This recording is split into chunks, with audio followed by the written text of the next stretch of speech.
अब यार मिलो इन कुत्तों से जो इस घोड़े की पूंछ के पीछे इस कदर पड़ गए हैं कि मानो ये उसे उखाड़ कर ही मानेंगे।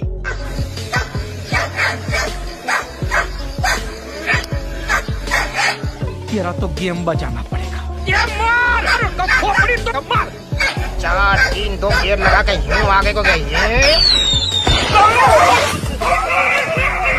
हाँ भाई, कैसी लगी आगे स्वाद?